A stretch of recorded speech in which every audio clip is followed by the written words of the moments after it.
I'm Elise Finch in Manahawkin, New Jersey, and today we are talking about mold. 'Tis the time of year where people are seeing mold, and this year we're seeing more of it than normal. So we're talking to an expert to tell you what you need to know. Joining me now is Michael Mercadante. Thank you so much. You're with Dependable Environmental Protection. That's your company. So first of all, let's start here. Are you getting more calls about mold this year than you have in years past?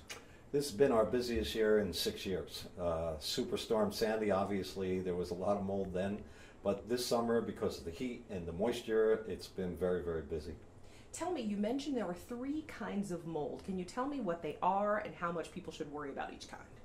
Well, there's common mold, ugly to look at, but no health issues.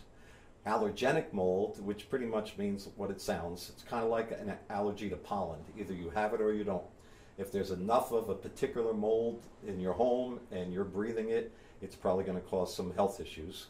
And then there's toxic mold, which makes everybody ill. So when we look at people's homes and we test them, we don't want any toxic mold, and we want to try to see the allergenic mold as least as possible.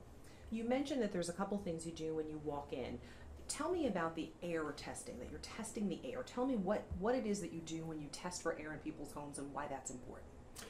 Air testing is the only scientific way for me to tell a client what's going on in their home. It samples what's floating through the air. Mold gives off little microscopic spores called airborne mold spores. That's what the test pulls in to a little sample. We send that to a laboratory and they give us a certified report of all the things floating through the air, how much of it there is, what type it is, and if it's a health issue or not. So when people say, what's going on in my house, I always tell them, listen, it's my opinion or the science, and I'd rather give you the science. Alrighty, thank you again, Michael Mercadante. So that's just a little bit of what you need to know if you suspect that you might have mold in your home. Of course, we'll have more on TV on CBS 2 News.